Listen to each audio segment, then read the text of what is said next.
Bonsoir à toutes et à tous, où que vous vous trouvez aujourd'hui pour ce nouveau webinaire. Nous accueillons Éric Turquet, connecté depuis la France et plus précisément d'Aix-en-Provence. Éric va nous présenter un sujet très intéressant, gagner en professionnalisme et en crédibilité grâce au marqueur de compétences ICF. Bonsoir Éric. Bonsoir Yotis, bonsoir à toutes et à tous. Je suis à la fois heureux et ému de tous vous rejoindre. Et comme j'étais un peu frustré de me retrouver seul derrière moi, webcam, j'ai trouvé une très sympathique photo de coach enthousiaste ICF et c'est ce qui va me servir symboliquement pour être en présence avec vous ce soir. Écoute Éric, en tout cas tu es très entouré aujourd'hui.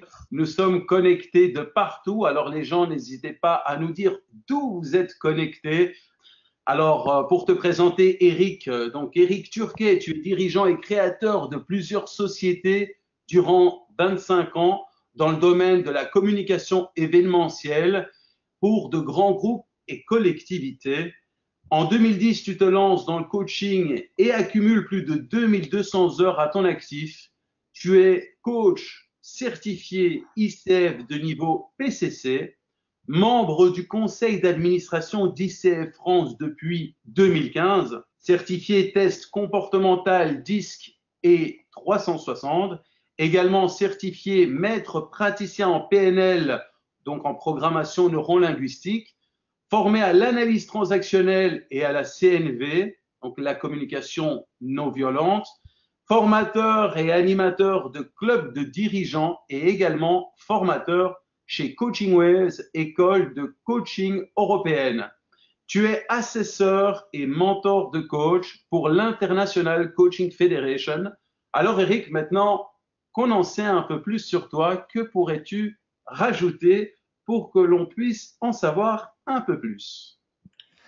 Eh bien Yotis, pour faire très simple, j'ai juste envie de vous dire que ma vie professionnelle a été une succession d'engagements vraiment passionnés.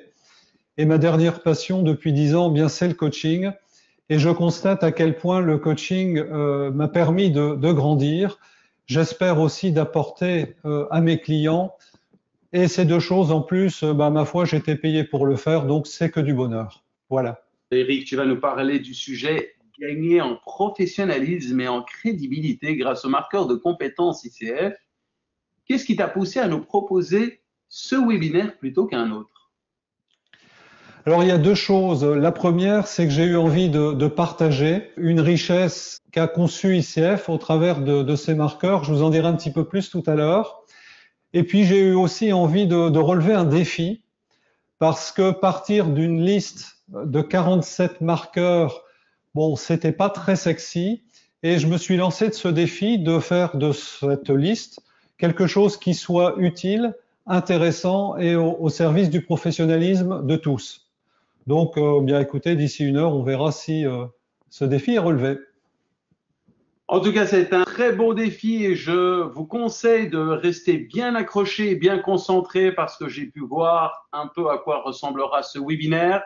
Donc moi, je disparais Eric et je te laisse prendre donc les rênes. Merci Otis, je sais que tu n'es pas loin. Alors, ce que je voudrais vous partager pour commencer, bien évidemment, ce sont les objectifs de ce webinaire. Et vraiment, l'idée, c'est finalement de favoriser des coachings qui vous rendront fiers et qui seront vraiment utiles à vos clients. Et ce faisant, je pense qu'en faisant cela, vous augmenterez aussi votre portefeuille client et ainsi de suite dans un cercle vertueux. Voilà vraiment l'intention.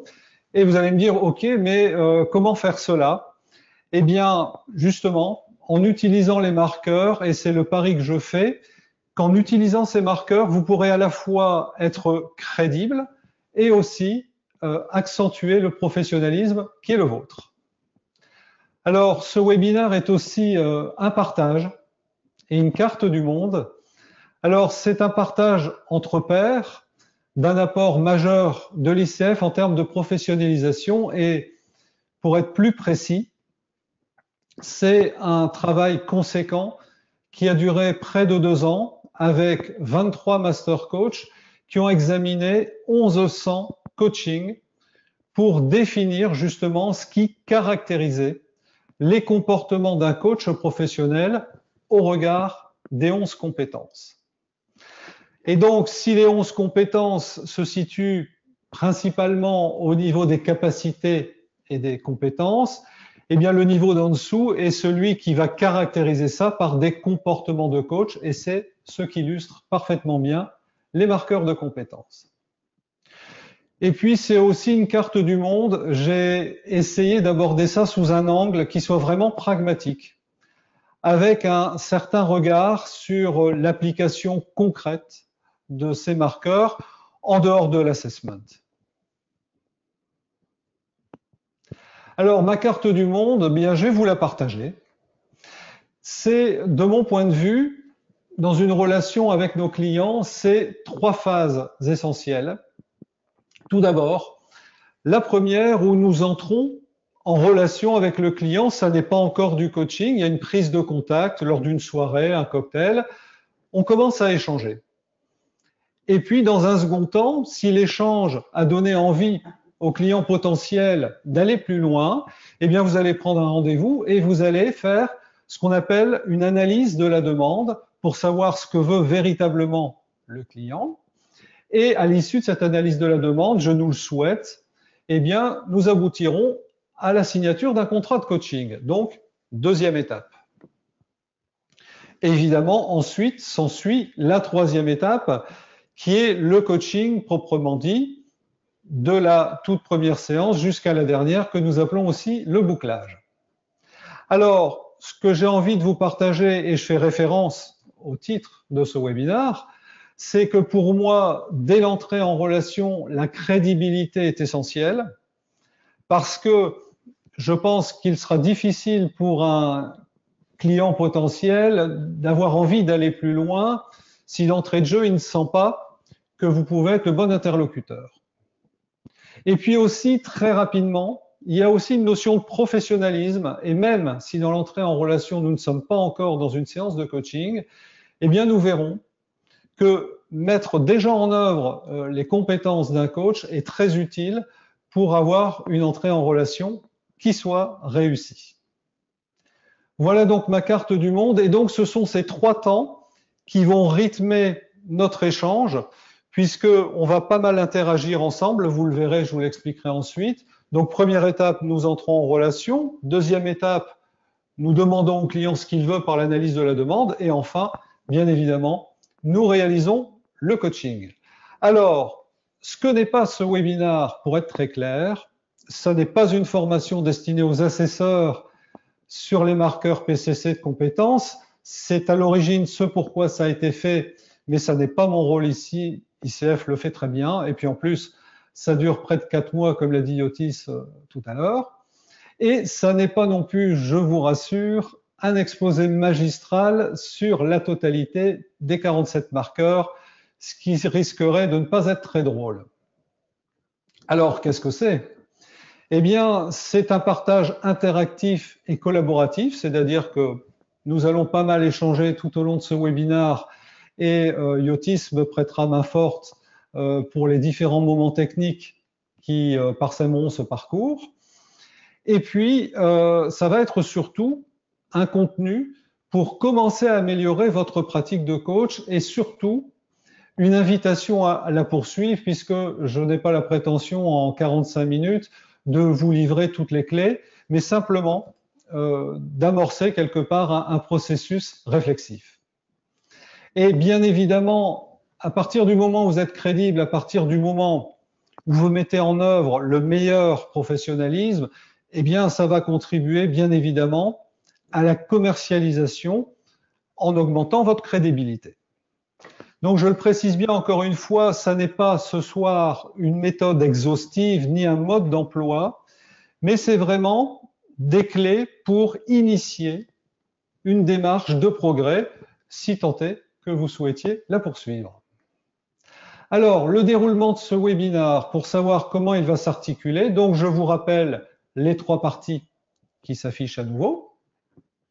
Et donc, pour chacune de ces parties, Eh bien, je vais d'abord vous consulter en disant, au fait, dans cette partie, selon vous, quelle est parmi les 5 compétences clés que Yotis va vous proposer, quelle est selon vous la compétence qui vous semble la plus importante? Une fois que vous aurez répondu à ce sondage, quelques commentaires et très rapidement, eh bien, je vous ferai ma propre proposition de 3 compétences clés qui me semblent essentielles à cette étape que nous sommes en train d'évoquer. Je vous ferai à nouveau travailler en vous posant une question réflexive, c'est-à-dire l'idée c'est à partir d'une compétence, quels sont les comportements professionnels de coach que vous pourriez mettre en œuvre pour faire que cette compétence soit davantage présente. Et je conclurai pour chacune de ces parties à chaque fois par une proposition en disant, écoutez, voilà les comportements que vous pourriez mettre en œuvre pour avoir cette compétence et évidemment, je vais m'aider des marqueurs qui vont venir illustrer tout ça. Et donc maintenant, nous allons passer à une introduction qui sera très brève pour que l'essentiel de ce webinaire soit consacré à la pratique. Alors, qu'est-ce que sont les marqueurs pour savoir quand même ce dont on parle, puisque vous connaissez beaucoup les 11 compétences, peut-être moins les marqueurs. Alors les marqueurs, en fait, sont des indications qui permettent de concrétiser quels sont les comportements du coach au regard des compétences. Donc, ils ont été conçus, je vous le disais tout à l'heure, sur l'observation de très nombreux coachings où les assesseurs se sont dit, mais finalement, qu'est-ce qui nous permet de dire que telle ou telle compétence est bien présente? Donc ça, c'est le premier point. Et le deuxième qui en découle, bien évidemment, ces marqueurs sont intimement liés puisqu'ils sont issus des 11 compétences et constituent, encore une fois, la preuve de ces marqueurs. J'ai aussi envie de vous dire que ça peut être intéressant pour vous de mesurer objectivement à quel point vous mettez en œuvre telle ou telle compétence en observant vos propres comportements. Alors, nous allons rentrer maintenant dans le vif du sujet et donc cette première étape, je vous rappellerai à chaque fois pour bien situer les 3 temps de cette relation client. Donc là, nous rentrons en relation avec le client et il est clair que c'est un élément vraiment déterminant.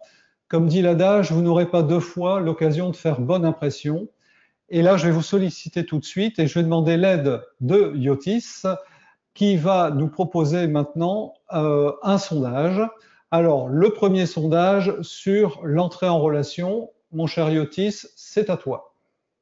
En effet, alors comme vous avez vu, nous avons du pain sur la planche. Alors, premier sondage. Dans l'entrée en relation, quelle compétence vous semble la plus importante? Numéro 1, donc C1, la compétence 1, respecter les règles éthiques et les normes professionnelles.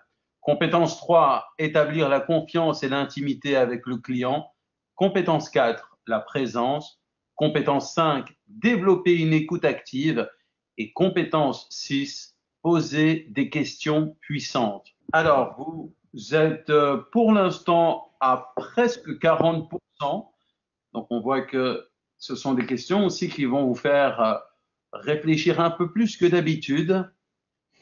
Eric a vraiment monté le niveau de l'attention que vous avez généralement derrière un webinaire. Alors, nous sommes presque à 80% et nous allons arrêter le sondage ici. Voici donc les résultats. Donc, avec 54%, la compétence 3, établir la confiance et l'intimité avec le client. Avec 17%, la compétence 1, respecter les règles éthiques et les normes professionnelles. Ensuite, c'est la compétence 4, la présence avec 15%. La compétence 5, développer une écoute active avec 11%. Et la compétence 6, poser des questions puissantes avec 3%. Ok, très bien. Bien écoutez, ce que je vais vous partager maintenant, effectivement, confiance et intimité, ça fait partie des compétences que j'ai retenues par rapport à ça. Et d'ailleurs, effectivement, c'est la C3, établir la confiance et l'intimité avec le client. J'ai simplement envie de dire qu'il me paraît difficile, même si on n'est pas encore dans une relation établie, pas encore dans une relation de coaching, il me paraît difficile pour un client potentiel d'avoir envie de se confier, d'en dire plus, s'il n'y a pas en tout cas un minimum de confiance et d'intimité. Donc ça me paraît un prérequis effectivement important et je suis ravi effectivement que cette compétence soit venue en tête de ce sondage. Ensuite, la présence, bon, qui est en bonne position aussi, hein, elle est dans le tiercé, elle est en 3e position. La présence est importante, à mon sens, parce que la tentation du coach en présence d'un client potentiel, la tentation pourrait être d'être davantage soucieux eh bien, de vendre sa prestation ou voire de démontrer sa pertinence plutôt que d'être centré sur la personne client et sur ce qu'il vit.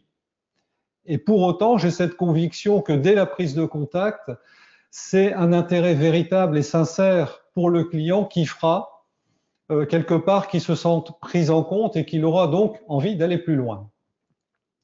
Et puis, l'écoute active. Pourquoi j'ai retenu l'écoute active? Parce que l'écoute active du coach, eh bien, elle se distingue d'une écoute ordinaire.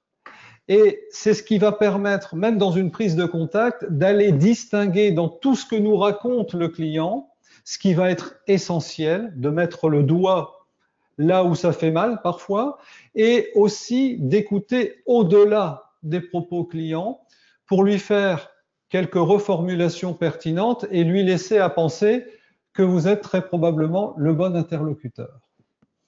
Donc voilà les 3 compétences que j'ai envie de mettre en exergue sur cette première étape. Bien évidemment, les 11 compétences sont toutes importantes et quand vous me dites l'éthique, la C1, oui, bien évidemment, c'est important que le client potentiel sente qu'il a affaire à un professionnel avec des règles de conduite, un code de déontologie. Mais en tout cas, voilà, c'est ma carte du monde et il me fallait aussi faire une sélection sur un certain nombre de compétences. Donc les voici. Et donc, je vais vous amener à travailler à nouveau. Et je vous rassure, je ne vais pas vous questionner sur les 3 compétences à chaque fois, mais sur l'une d'entre elles. Et ça tombe bien, c'est celle que vous avez choisie en tête. Je vais vous inviter, je vais vous laisser 30 à 40 secondes pour vous poser la question, qu'est-ce que vous pourriez faire pour accroître un climat de confiance et d'intimité dès la prise de contact avec votre client? C'est à vous. Donc, il y a plusieurs réactions sur le chat. Est-ce que tu veux quelques réponses des participants? Ah, pourquoi pas, avec plaisir, oui. Donc, nous avons de la part de Laurence, la synchronisation, Stéphanie, la bienveillance, Mustapha, être ouvert à l'inconnu, Brigitte, être honnête et authentique, Claudine nous propose d'offrir un verre, Arnaud, regarder le client, Annico, s'assurer de ne pas être dérangé, Claude, écouter plus et parler moins, Muriel, le regarder, Nicole, authenticité, sourire, bienveillance. Alors, nous avons énormément de réactions. Je vais encore en prendre quelques-unes. Donc, Sonia, accueil et authenticité. Laurence, poignée de main chaleureuse. Naïla, être authentique. Véronique, soutenir la pleine expression, ouverture, synchro, authenticité. Walter, posture physique d'accueil. Juliette, sourire. Annabella, sourire, chaleur, bienveillance. Je peux continuer comme ça longtemps. Je pense que, voilà, il y a eu énormément de réponses à ta question. Ok, Yotis. Bon, en tout cas, je me réjouis d'une belle participation. Vous voyez, dans ce que j'entends là, il y a 2 types de réponses. Elles sont toutes pertinentes. Et en même temps, il y a des réponses du type compétence. Lorsqu'on parle d'authenticité, donc on est plutôt au niveau des capacités, alors que ce qui est important aussi, et je l'ai entendu aussi par le sourire, par exemple, c'est d'être spécifique en disant comment une compétence peut s'observer en termes sensoriels. Et c'est ce que vont nous apporter les marqueurs, comme par exemple un large sourire que vous pourrez faire au client. Donc je vous invite dès à présent à bien faire le distinguo, je dirais, entre la compétence, le savoir-faire quelque part, et aussi de quelle manière on pourra le voir concrètement. Alors, eh bien, je vais vous partager ma proposition de comportement professionnel spécifique à ça. Et bien évidemment, je vais aller piocher joyeusement dans la liste des 47 marqueurs. Et je vous propose le premier. Donc, pour vous familiariser à cette notation, le premier chiffre 3 indique la compétence 3 et le deuxième chiffre 1 indique qu'il s'agit du premier marqueur dans cette compétence. Alors, le coach reconnaît et respecte le travail du client dans le processus de coaching. Eh bien, déjà à ce stade-là, même si on n'est que dans la prise de contact, c'est important de reconnaître ce que fait le client, de prendre en compte sa carte du monde et quelque part déjà de lui donner des signes de reconnaissance.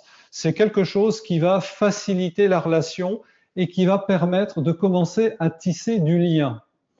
Et j'illustrerai à chaque fois ce que peut dire un coach pour que ce soit bien concret et bien précis. Dans cette situation-là, après que le client ait expliqué ou le futur client ait expliqué tout ce qu'il a fait pour avancer vers son objectif, eh bien le coach pourrait lui dire « Vous avez fait face à une situation bien difficile ». Et par là même, il reconnaît et il donne un signe de reconnaissance à la personne avec laquelle il échange. Deuxième marqueur et donc deuxième comportement que je vous propose, c'est le coach exprime son soutien au client. Alors même si la personne n'est pas encore dans un processus de coaching, si elle explique quelque chose qu'elle vit difficilement, je peux vous assurer qu'elle appréciera grandement de se sentir soutenue. Et donc, toujours à titre d'exemple, le coach pourra lui dire « Mais au fait, comment puis-je vous aider à clarifier ça lorsque le client peut un peu se perdre dans ses explications ?» Et là, bien évidemment, il est dans le soutien avec son interlocuteur. Donc voilà, pour la compétence 3, ce sont vraiment des comportements observables et que vous pourrez, je dirais, observer chez vous-même en position méta pour voir si vous mettez en œuvre telle ou telle compétence. Alors, sur les autres compétences dont je vous ai parlé, je vais vous partager de la même manière les marqueurs et puis comme ça, pendant ce temps-là, je vous laisserai souffler un peu.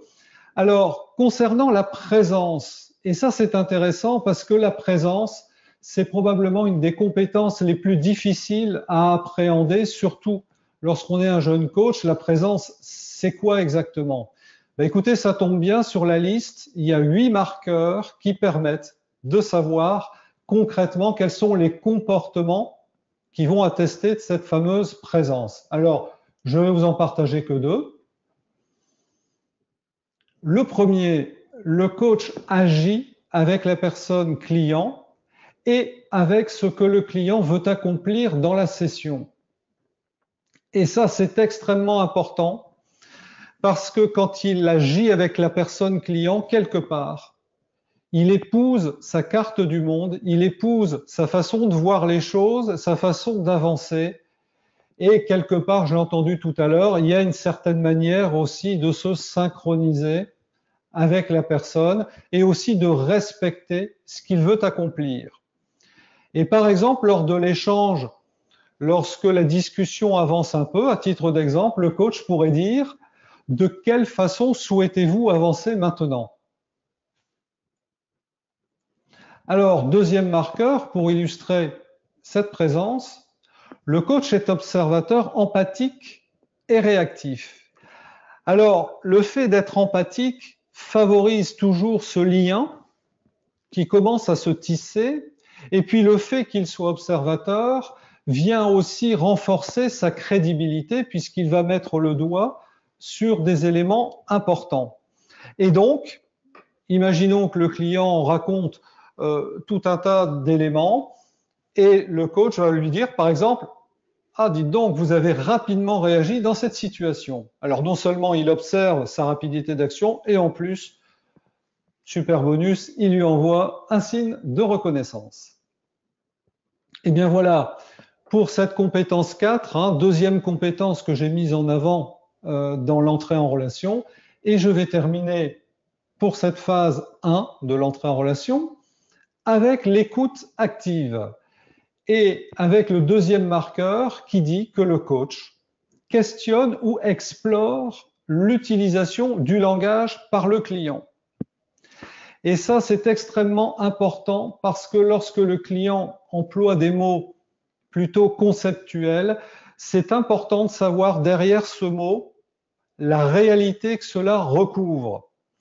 Et donc, imaginons, toujours à titre d'exemple, que le client lui explique différentes choses et que la notion de sérénité est pas mal évoquée. Eh bien, le coach va lui dire, vous me parlez de sérénité, qu'est-ce que cela représente concrètement pour vous? Et là, on commence à tirer sur le fil et on commence à découvrir la carte du monde. Deuxième et dernier marqueur de cette phase, le coach questionne ou explore les émotions du client. De mon point de vue, je trouve que les émotions sont vraiment quelque chose d'absolument essentiel dans une démarche, même lors de la prise de contact, parce que les émotions nous en disent beaucoup. Et notamment, elles nous renseignent sur les besoins essentiels d'un client qui sont satisfaits ou non. Et donc, imaginons toujours à titre d'exemple qu'un client explique une situation compliquée où il s'est énervé, où il s'est mis en colère, et le coach pourrait lui dire « Qu'est-ce que vous dit cette colère ?» Et là, évidemment, on commence à explorer les émotions du client. Eh bien voilà, je pense que nous avons terminé cette phase de l'entrée en relation et je suis certain qu'en ayant mis en œuvre ces différents comportements professionnels, je suis donc certain que le client sera très intéressé d'en savoir plus et d'aller vers l'analyse de la demande. C'est cette deuxième partie. Écoutez, moi en ce qui me concerne, je vais souffler un peu, je vais vous faire travailler ainsi qu'Yotis et mon cher Yotis. Après avoir rappelé donc cette deuxième phase, analyse de la demande, qui se situe donc au milieu, au temps 2 de la relation client, où il faut toujours de la crédibilité et surtout du professionnalisme, eh bien, je vais t'inviter, mon cher Yotis, à lancer le deuxième sondage de ce webinaire. Et ça y est, c'est lancé. Dans l'analyse de la demande, quelle compétence vous semble la plus importante? Compétence 2, définir le contrat de coaching. Compétence 5, développer une écoute active. Compétence 6, poser des questions puissantes. Compétence 7, la communication directe. Compétence 8, générer des prises de conscience. Nous arrivons bientôt aux 80% et je ferme le sondage maintenant. Voici les résultats. Avec 44%, compétence 5, développer une écoute active. 23%, compétence 2, définir le contrat de coaching. 20%, compétence 6, poser des questions puissantes. 8%, compétence 7, la communication directe. Et 4%, compétence 8, générer des prises de conscience. D'accord. Ben écoute, merci beaucoup Yotis. Alors, de mon côté, je vais vous faire ma proposition, commentaire hein, par rapport à ce sondage. Oui, bien évidemment, une écoute active est quelque chose de véritablement fondamental. J'ai effectivement retenu aussi cette compétence-là. La C2, que veut le client? Quel est le contrat de coaching qu'il souhaiterait mener? Bah, bien évidemment. Et la C6, un questionnement puissant, va permettre effectivement d'avancer par rapport à ça. Vous verrez que je vous fais une proposition un tantinet différent, mais en même temps, tout se rejoint et vous comprendrez pourquoi. Alors, ma première proposition, c'est bien évidemment, c'est une évidence, d'établir un contrat de coaching. Là, Deuxième compétence, et je vous rejoins aussi, c'est un questionnement puissant. Et là, par contre, où je vais m'inscrire un petit peu en différence, et vous comprendrez pourquoi, c'est la C7 avec une communication directe. Alors, avant de vous en dire plus, eh bien, je vais vous faire à nouveau travailler sur l'une de ces compétences. Et comme tout à l'heure, je vais vous demander quelles sont, à votre avis, les questions qui favorisent de nouveaux apprentissages et qui, en plus, respectent la personne client. C'est à vous pour 30 à 40 secondes.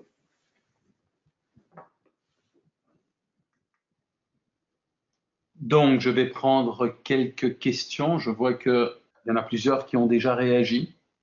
Isabelle nous dit, qu'est-ce que ceci vous apprend sur vous? Alors, il y a énormément de questions. Elles défilent vraiment très, très vite. Philippe, quel talent aimeriez-vous développer? Muriel, dans quel autre domaine peux-tu transférer cela, ce que tu as appris? Tard, que retenez-vous de cette séance? Agnès, quelle est la motivation du client? Laurence, quelle autre possibilité pouvez-vous imaginer? Élodie, cherchez l'enjeu de la demande, en quoi c'est important pour vous? Un autre Philippe, question ouverte et épurée. Gaëtan, comment pourriez-vous faire différemment? Il y en a vraiment beaucoup, donc je vais encore en prendre deux. Laurence, quelle serait la situation idéale? Chrisline, quelle est la pépite que vous retenez de notre séance? Bah, écoute, c'est formidable. En plus, on a même des questions à caractère métaphorique, donc que du bonheur. C'est super. Bah, écoutez, en tout cas, bravo pour ces questions hein, qui sont extrêmement pertinentes. Et donc, je vais vous partager à mon tour ce que je vous propose en termes de comportement hein, par rapport à la compétence C6. Alors, le premier marqueur où le coach pose des questions au sujet du client et donc sa manière de penser, ses présuppositions, croyances, valeurs, besoins et souhaits. Et donc là, vous verrez que c'est un point extrêmement important parce que si je fais référence au niveau logique de Dilts, eh bien, ce qui pose souvent problème et ce qui empêche un coaching de décoller, c'est que le client reste au niveau de son environnement et de ses comportements. Et vous le savez, en tout cas dans le type de coaching que l'on pratique chez ICF sur les types de problématiques qui nous intéressent, c'est très souvent la manière de penser, donc notamment nos valeurs, nos croyances, qui conditionnent nos manières de nous comporter. Donc fatalement, si on ne monte pas là où ça se passe, eh bien, on a peu de chances effectivement de pouvoir avancer. Et là, je vais vous donner un exemple, toujours pour illustrer ce premier marqueur. Imaginons que le client décrive tout un tas d'actions, de comportements qu'il a menés et que le coach veuille le faire monter là où ça se passe dans sa manière de penser, eh bien, il pourra lui dire tout simplement « Ok, j'ai entendu tout ce que vous avez fait. Que pensez-vous de votre comportement dans cette situation ?» Et donc là, c'est magique. On monte dans les niveaux logiques. Alors, deuxième marqueur qui, pour le coup, est le 7e sur cette compétence-ci. Les questions du coach ne sont pas inductives, par exemple, ne contiennent ni conclusion ni directive. Alors, en ce qui me concerne, je préfère une formulation affirmative qui sera plutôt que les questions du coach sont neutres. Et pour moi, c'est important parce que le respect de la personne, seul le client finalement sait ce qui est bon pour lui, ce qu'il veut atteindre et la bonne manière de le faire. Le coach, quelque part, est là pour l'accompagner dans sa démarche de réflexion et surtout pas pour lui dire ce qu'il serait bon pour lui ou la manière dont il devrait le faire.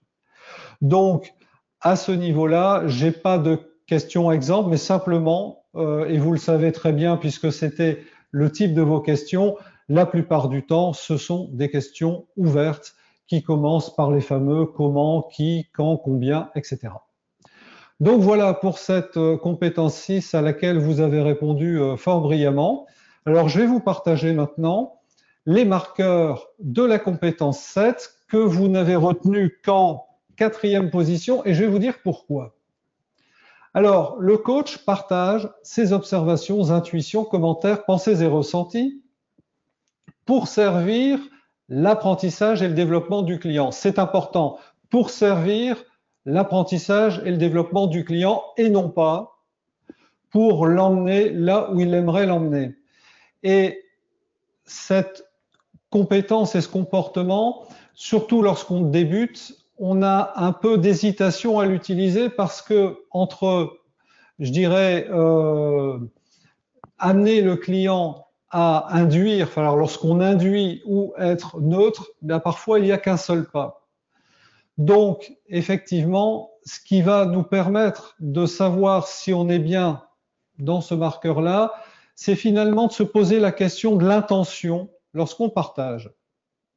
Est-ce que j'ai observé quelque chose et je le dépose au client sans m'attacher à avoir raison en disant « Tiens, cher client, j'ai constaté ça, qu'est-ce que vous en pensez ?» Et là, dans ce cas-là, il y a de fortes chances qu'on soit dans ce comportement-là. Si par contre, on aimerait bien l'emmener quelque part parce qu'on a, de son point de vue, la bonne réponse, là, je peux vous garantir qu'il y a toutes les chances que l'on soit dans l'induction. Alors, toujours un exemple pour illustrer ça. Imaginons que le client exprime différentes actions qu'il pourrait mettre en œuvre et que le coach a l'intuition que l'un de ses comportements ne serait pas écologique pour lui. Eh bien, il va lui présenter ça sous forme non pas de conseils, mais d'hypothèses et lui dire, par exemple, est-ce qu'il se pourrait que faire cela ne vous convienne pas tant que cela?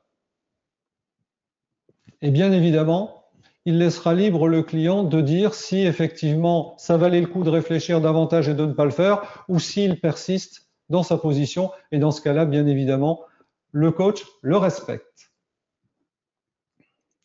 Deuxième marqueur, le langage du coach est généralement clair et concis. J'ai envie de dire que ce comportement est particulièrement utile parce que je pense qu'on a tous vécu ces moments où le client part dans beaucoup d'explications, de contextualisation, etc. Et à un moment donné, il est un petit peu perdu, le coach souvent aussi. Et je trouve que le fait d'amener de la clarté, de la concision, eh bien, peut être vraiment salvateur lorsqu'on est dans cette situation-là. Et toujours à titre d'exemple, si le client a développé tout un tas de choses et que la notion de clarté et de franchise ressorte de tout ça, eh bien, le coach pourra lui dire tout simplement, en résumé, j'ai l'impression que vous avez besoin de clarté et de franchise. Voilà donc pour cette deuxième compétence, donc dans l'analyse de la demande.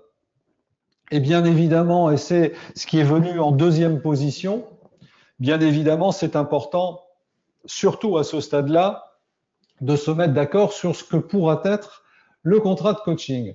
Alors là, j'ai un petit peu enfoncé une porte ouverte avec ce premier marqueur où le coach aide le client à identifier ou reconfirme ce qu'il veut accomplir dans la session. C'est une évidence et en même temps, ICF apporte un certain nombre de précisions où il faut que cette définition d'objectif soit quand même suffisamment précise. Et pour les PNListes, c'est ce qu'on appelle le questionnement d'objectif. Et vous savez sans doute qu'il y a beaucoup de critères à satisfaire pour qu'un objectif, ce que veut le client, soit correctement formulé. Je ne vais pas m'étendre ici ce soir là-dessus, mais en tout cas, ça nécessite quand même pas mal de critères pour partir dans la bonne direction. Donc voilà pour ce premier marqueur. Ensuite, le coach aide le client à définir ou reconfirme les indicateurs de succès pour ce qu'il souhaite accomplir dans la session. Et de ce point de vue, si savoir ce que veut véritablement le client en termes spécifiques est important, eh bien, je pense qu'il est tout aussi important de savoir pour le client s'il a atteint ou non ce qu'il souhaitait obtenir de sa séance de coaching.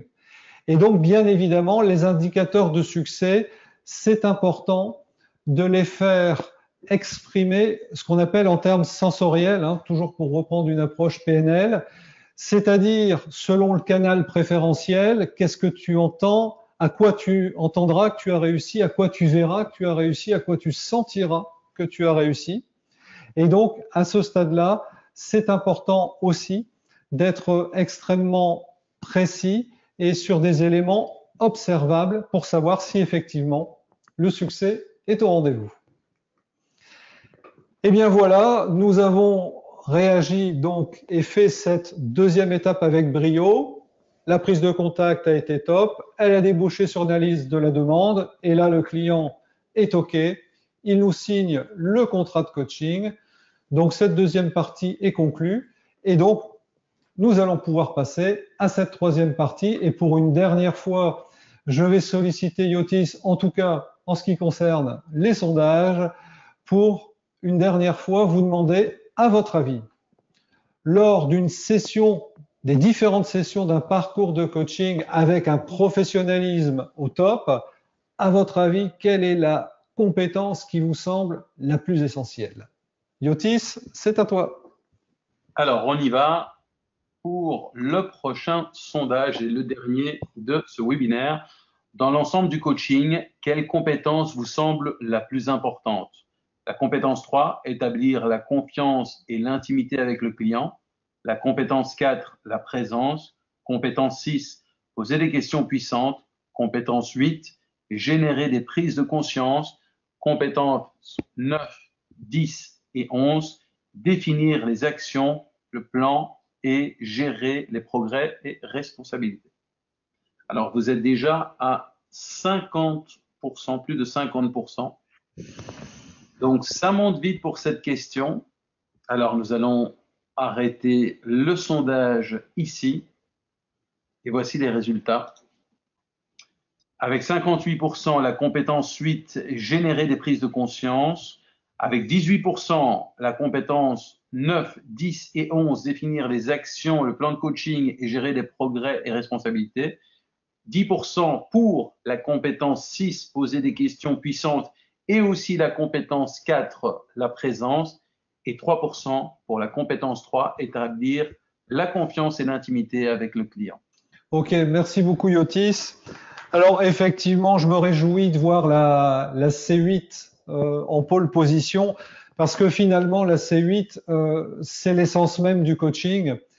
Le coaching permet aux clients de faire des prises de conscience, de faire des apprentissages qui seront aidants pour aller vers l'objectif qui s'est fixé. Donc je pense, et le pourcentage qui est indiqué effectivement confirme bien que c'est l'essence même du coaching.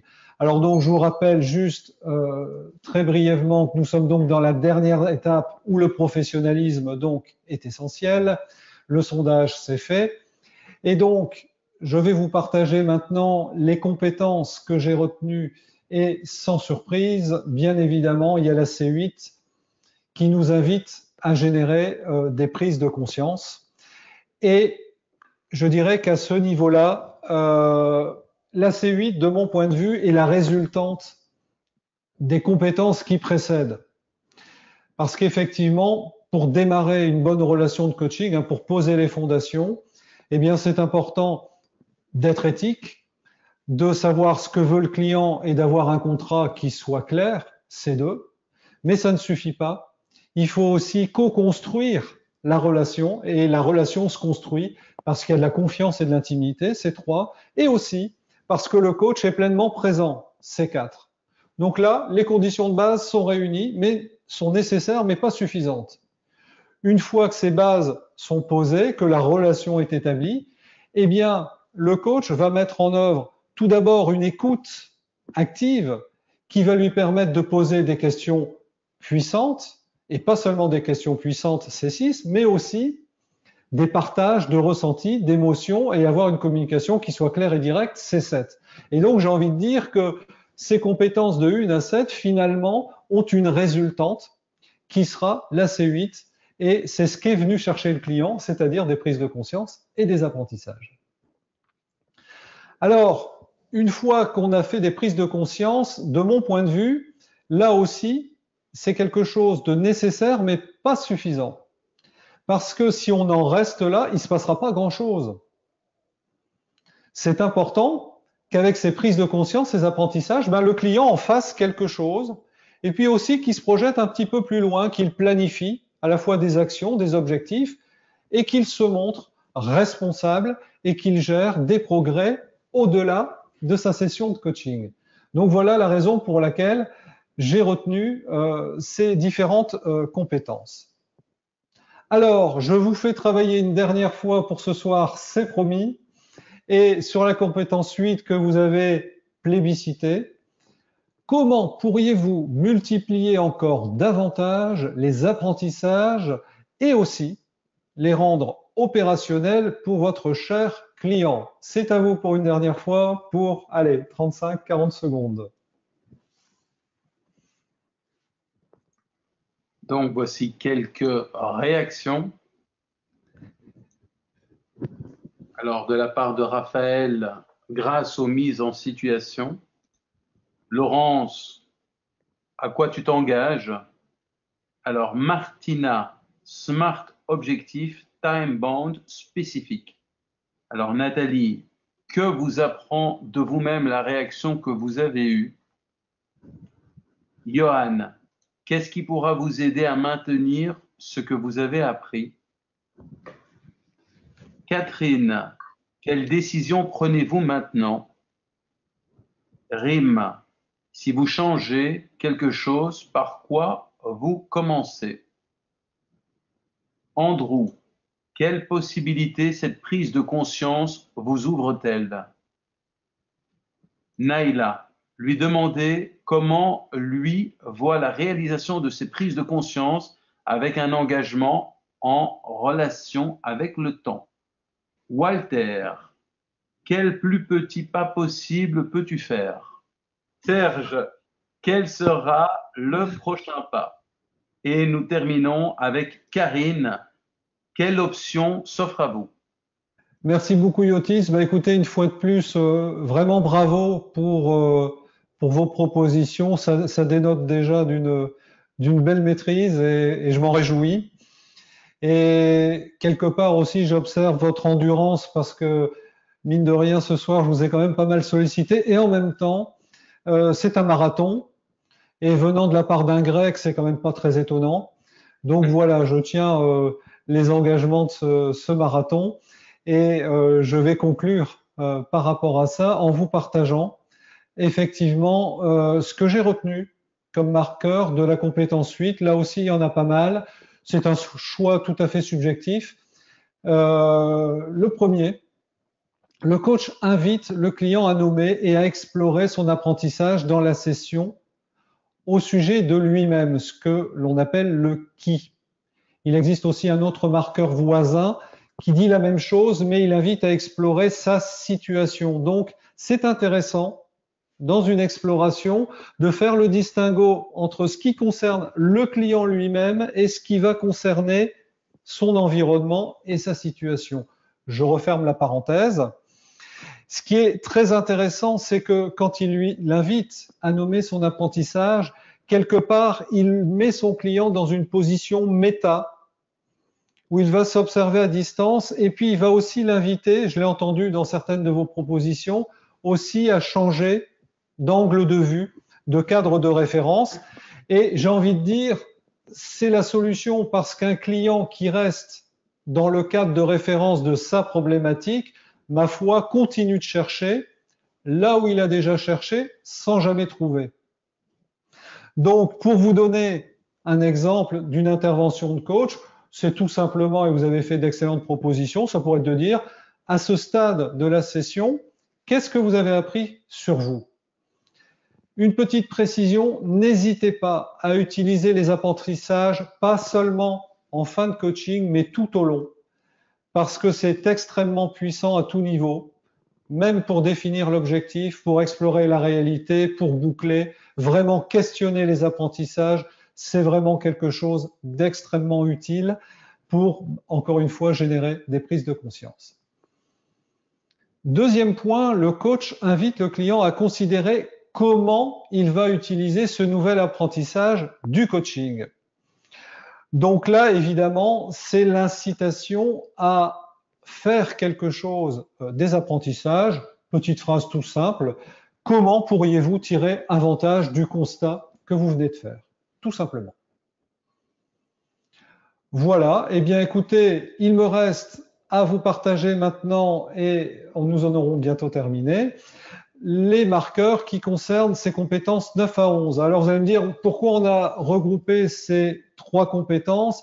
Eh bien, simplement parce que ICF a fait le choix, pour ces 3 compétences-là, d'avoir des marqueurs communs.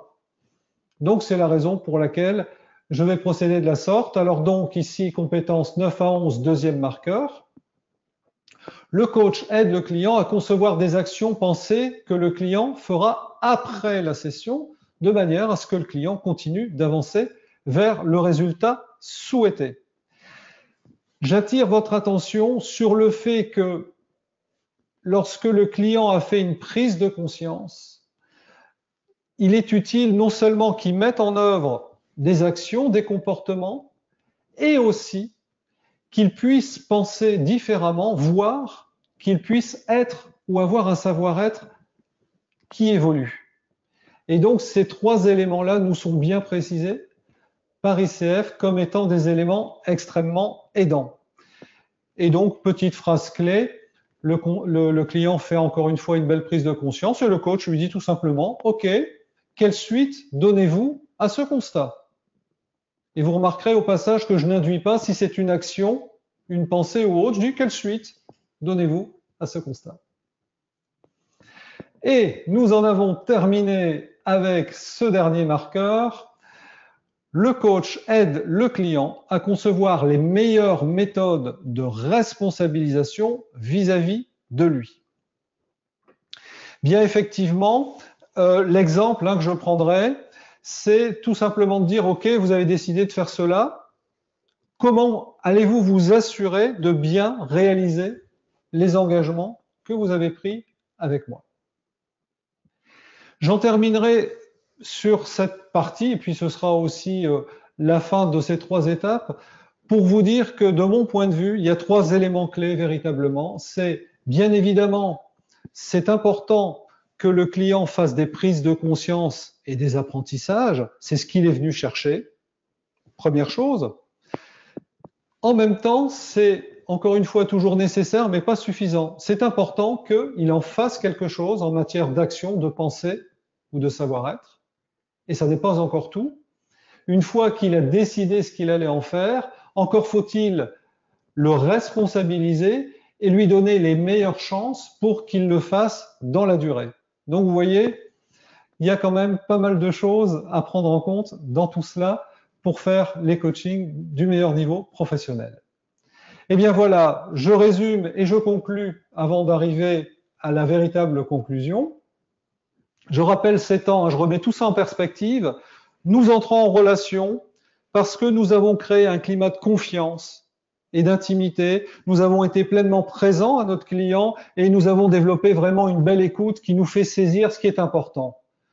Donc en faisant ça, il y a de fortes chances qu'on arrive à une analyse de la demande où on va demander ce que veut véritablement le client, C2. En faisant quoi? Eh bien en posant des questions puissantes, C6, et aussi en partageant des ressentis, en ayant une communication directe, C7. Une fois que l'on a fait ça, eh bien, on va dérouler le coaching, et là, bien évidemment, je ne me limiterai pas à la C8, à la 11, mais l'ensemble des 11 compétences, comme précédemment, sont essentielles. Ce que je vous ai mis là est simplement des focus que j'ai fait pour illustrer mon propos. Voilà, alors en termes de conclusion, Iotis, je te repasserai la main, mais j'ai envie de dire que je vous ai partagé qu'une partie de ce magnifique gâteau, et j'ai envie de dire que je serais heureux si je vous ai ouvert l'appétit par rapport à ça. Et je voudrais aussi ajouter un petit point qui est que je suis bien conscient d'avoir eu un discours essentiellement au niveau du mental, parce que les marqueurs de compétences s'y prêtent particulièrement.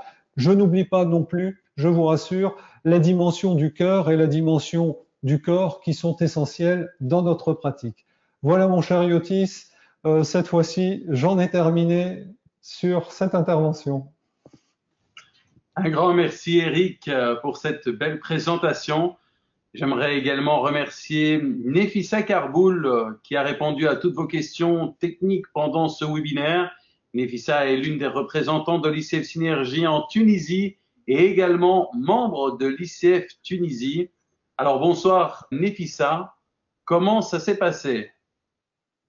Bonsoir et bonjour de Tunisie. Bon, ça s'est très bien passé. En fait, il n'y avait pas beaucoup de questions, quelques questions un peu sur le son. Donc, et puis, les participants ont remarqué que ça dépendait d'eux, mais pas de nous. Aussi, beaucoup de contributions, énormément de contributions. À chaque fois qu'il y avait des questions, et d'ailleurs, Yotis ne pouvait pas donc reprendre toutes les questions. Donc, et aussi des remerciements, par exemple Michel, merci beaucoup Eric pour ce webinaire très pragmatique. De la part de Claudine, merci pour ce beau webinaire très instructif et éclairant. Donc, des remerciements pour Eric. Oui, en effet, donc il y a eu énormément de réactions très positives pour ce webinaire, mais surtout énormément, moi j'ai senti énormément de concentration.